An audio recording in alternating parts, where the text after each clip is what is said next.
Okay, so welcome to Will You Be the G'day Champion? Up on the show today, we've got Daniel Thrasher, definitely an American, and he has a prize on the line. That prize is a ticket to Australia through VR only, because I don't get paid enough to buy you a ticket home. Jackie Wegworth, Ain't That Just the Way fame. Matt Amar, who knows everything about every movie in history. So, you'll be answering 10 questions, which are all on the Australian citizenship test. And if you get them right, you'll have to move there. Question 1. Is there a citizenship test for Australia? You think you could just sign up?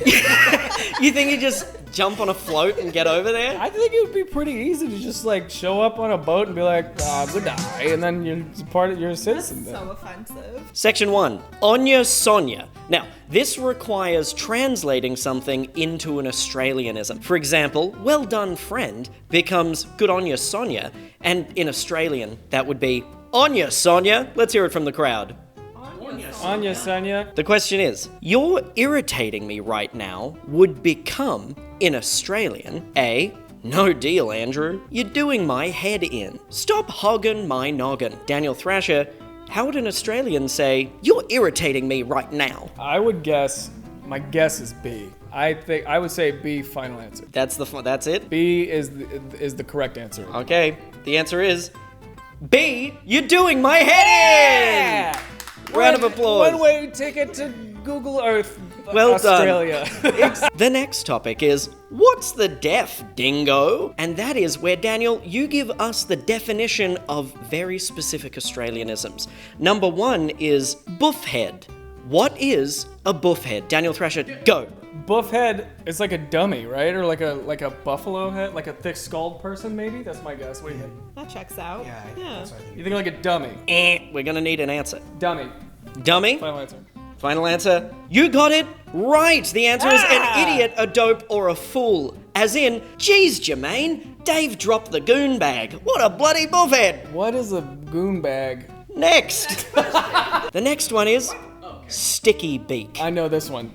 And 10 seconds on the clock. I know Go. this one because you say it all the time. Lee is legit an Australian man. Sticky beak is somebody who is like nosy. Yeah, I'll take a little sticky beak. I feel like Lee has said that before. It sounds like you guys have been paying too much attention to me because you're right. To pry into someone else's affairs, or the type of person to poke around a bit. E.g., Kath had a bit of a sticky beak and found Kel's huge collection of man bags. Man bags? What was the last one? A goon bag? Okay, so third, this is one I haven't said around work. Hammer and tong. I need a definition. Time starts now. Sounds not safe for work. It sounds sexy. It could be like working hard, like Hammer and Tolkien might. If it's something that Lee doesn't talk about a lot. It must be like work related. It must be like something. Yeah. Okay, work ethic. Final answer. Work ethic. Work ethic, I right? think it's something sexual. Yuck. I'm afraid that's incorrect. However, Matt wasn't too far off. It is to do something with great verve and So enthusiasm. it could be sexual. For example, Noni and Jack were trying for a baby, so they were going at it. Hammer and tong. Ooh. The next segment is hello, possums! This here is a picture of Dame Edna Everage, Australia's greatest export. Do you recognize her? Yeah, she's the shock treatment. Dame Edna was played by a famous Australian comedian. Who played Dame Edna Everage? Is it A, Barry Humphries, Harry Cooper, or C, Paul Keating? Do you know this? Yes, Go on. it's Barry Humphries. You want to lock that in? Yes, I do. Well, that's because it's right. Well done. Wow. Round of applause for Matthew. Yeah. Great job. Great job. These two Australian hornbags, as they're self-proclaimed, began their TV stardom in 2002. The show is Australia's most popular show of all friggin' time. And I need to know, what are their names? Daniel Thrasher already has an answer. Tia and Tamara. Is that your final answer? Jackie? I don't have a better guess than that, per se. I just don't think. Just have a guess. Bingo and Bongo. You guys are all so close. Trish and Paytas. Trish and Paytas? Trisha and Paytas. Dingo and Mingo. Kit and Caboodle. I hate my job. I hate everyone in this house, and I will burn this place to the ground. Final answer. Tia and Tamara, final answer. It's Kath and Kim. Damn, Kit and Caboodle was pretty close. Pretty close. Next, Wild Wildlife. Steve Irwin. Now this seems like everyone's cup of tea. Steve Irwin, final answer. But it is not what you think. The wild wildlife we're talking about is someone named Happy Harold. Created by Life Education Australia, Happy Harold was an interactive character puppet that would teach kids about health. Small groups of kids would be ushered into a very dark van with some adult and an enthusiastic puppet. What animal was that puppet? Happy Harold the hippo, the kangaroo, the giraffe, or D, Happy Harold the koala? I think I remember him talking about a giraffe. I think we can rule hippo out. Whitey, what do you think it is? Whitey, is it a hippo, a kangaroo, a giraffe, or a koala? Which one do you want to pick? Which one? I'm pretty sure it's a giraffe, so I'm gonna go with giraffe. Daniel Thrasher, that is correct! Happy/healthy Harold, the giraffe. So, Jackie, well done. You took your health seriously, and I'm proud of We you. might have to take a little break. Crikey! Cuisine! We've got Vegemite, Tim Tams, and everyone's favorite, the meat pie. Is Australian food better than London food? Way better. Good. Way better. Whitey, right in the... Whitey, what do you think? What? Whitey, buddy, he's in focus now. The question is, Make up your mind. about fairy bread. What are the ingredients of fairy bread? I think it's Wonder Bread. I think it's butter and sprinkles. Okay, Whitey, we're trying to be serious around here. You think this is a joke? Free. Yeah, can you believe it? That's not open to just anyone.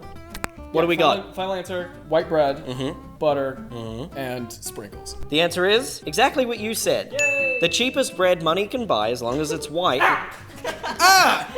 Whitey!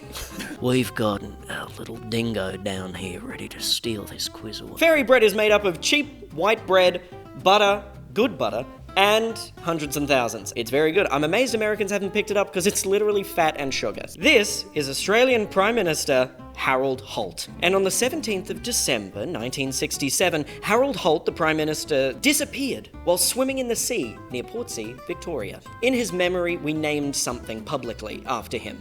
Was it A, the train station in Melbourne, a statue outside Sydney Parliament House, the Melbourne Memorial Garden, a public swimming pool? God, I hope it's the pool. What was I say? Disappeared? He disappeared. They never found his body. It is presumed he drowned at sea. It would be really tasteless if they named the pool after him. Should we say pool for the bit? Yeah, do it for the walls. It's a pool. You want to lock in pool for a man who drowned? That's You what I'm disappeared. doing. Okay, the answer is a public swimming pool. Wow! We love it. I know I have a lot of fans in Australia. Explain yourselves. The last question, what's on telly? These are a bunch of Australian TV shows that I watched as a child. But today, we don't get such quality entertainment. Instead, we get higher quality entertainment in the form of Bluey. Daniel and Daniel only, because I believe Matt might know the answer. This is the family in Bluey, the main four. What are their names? I googled it 2 hours ago and I don't remember. Okay, so obviously you got Bluey. Solid start. We got Bluey. Then you've got Solid Start, and then you get Chunky and Pepper. Bluey, Solid Start, Chunky, and Pepper. The final answer. Can we get a drum roll, please, for the answer? Did Daniel Thrasher get it right? The answer is absolutely not. It's Bluey, Bandit, Chili, and Bingo. All right, well, Daniel, you got, I think, 7 out of 10. I'm pretty sure that's wrong. But I think something close to that. So because Put it in an overlay. Say how many now. that many? Gosh, who would have guessed? Congratulations, our newest G'day champion, Daniel Thrasher. Or as we would call him, Danny Trashman, because we love a nickname in Australia. But we wouldn't stop there. We'd go Trashman, and then we'd abbreviate it to Garbage Man, and then we'd call him Garbo. Congratulations, Garbo. I feel like I've lost. I've been Crocodile Dundee Scott famous actor, and this has been our newest G'day champion, Garbo. Round of applause for Garbo. Okay, so just for funsies, let's put in a 5-second clip of the movie that Lee was in all over Australia. Lee Scott, famous actor. No. Oh yeah, and so this is that clip of Lee in the movie. Go. Ridley Scott, famous actor, baby. No. Long for Stop it. Liat Hamster. Stop. Which shortened is hamster, That's not- and short it's Hambo. None of this is Everybody right. give it up for Hambo. Garbo, Hambo, Garbo, Hambo, Garbo. Hambo.